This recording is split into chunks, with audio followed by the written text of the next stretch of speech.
Es el grito desgarrador más temido todavía en nuestros días en la Ciudad de México. Es un llanto o un alarido proveniente de una mujer que recorre noche a noche las calles de la Ciudad de México. Pero, ¿qué hay detrás de este mito convertido en leyenda?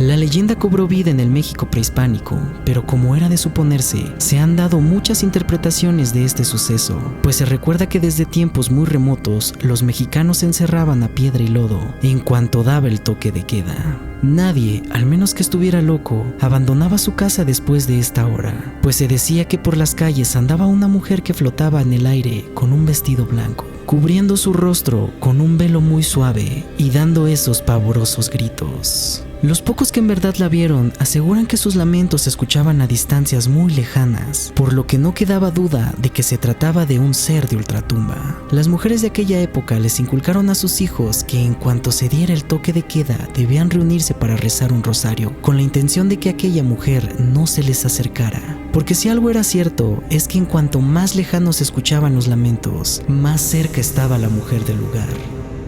Por eso, las cruces eran más que un adorno para los habitantes de la ciudad.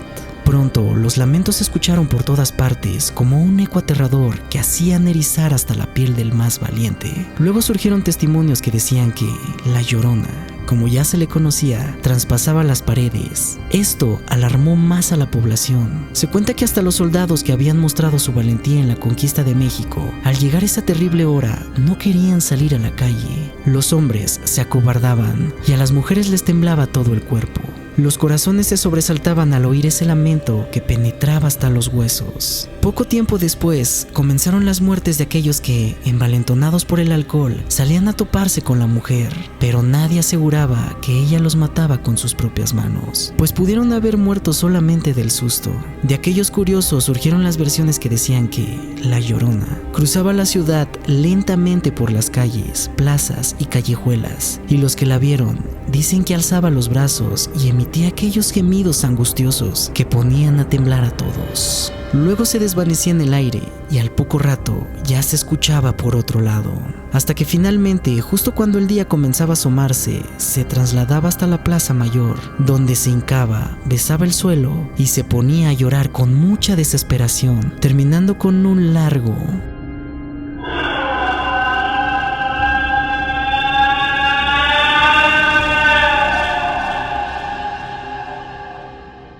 que culminaba al salir el primer rayo del sol.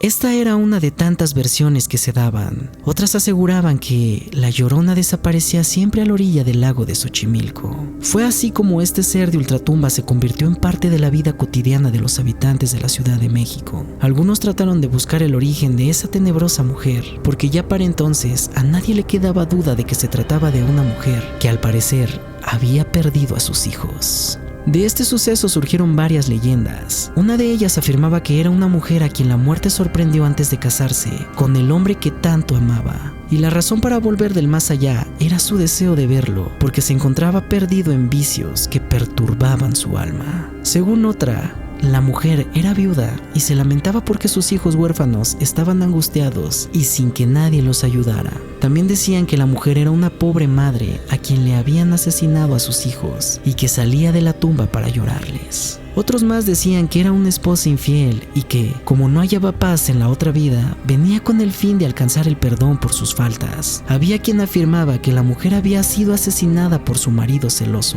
pero también se comentaba que la Llorona era la célebre Doña Marina, cuyo nombre verdadero era Malinche, quien vivió sin casarse con Hernán Cortés, y de acuerdo con estas versiones, venía a predicar su arrepentimiento por la traición que le hizo a su pueblo. En las noches de luna se veía pasar su silueta blanca y su lamento comenzó a inquietar al ganado y a los perros que aullaban sin cesar. A través de los años se fueron creando más versiones sobre su origen.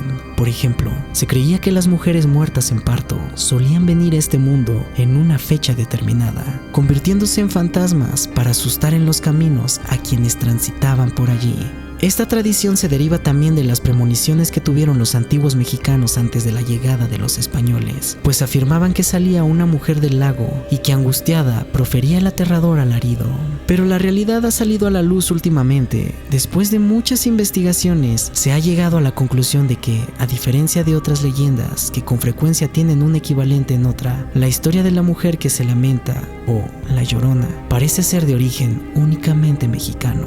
Esta leyenda, se afirma, proviene de los antiguos aztecas. Se cree que la Llorona fue una combinación de 3 diosas: Cihuacóatl, la mujer serpiente; Teoyahuaminki, vigilante de las almas muertas; y Quilastli. Se cuenta que esta diosa vagaba por las noches vestida de blanco y siempre gritando por la pérdida de sus hijos. Y según se cree, la diosa presagiaba desgracias y muerte. Por eso era que se le temía, pues en realidad solo era una anunciante de las desdichas. Cuando los españoles llegaron a tierras mexicanas, pronto adoptaron esta leyenda. Ellos relataban la historia de una campesina sorprendentemente hermosa, Luisa, quien se presumía había sido la amante de don Nuño de Montes Claros, un hombre muy adinerado y con gran posición en aquella época. Cuando él abandonó para casarse con una mujer de su clase social, Luisa apuñaló a los 3 hijos que había concebido con él como venganza. Los envolvió con una sábana y los arrojó al primer río que se encontró a su paso. Horrorizada con lo que había hecho, corrió por las calles repitiendo los gemidos de su predecesora azteca. Se cuenta que en cuanto se enteró don Nuño, se suicidó el mismo día en que doña Luisa fue ejecutada en una plaza de la Ciudad de México por el infanticidio.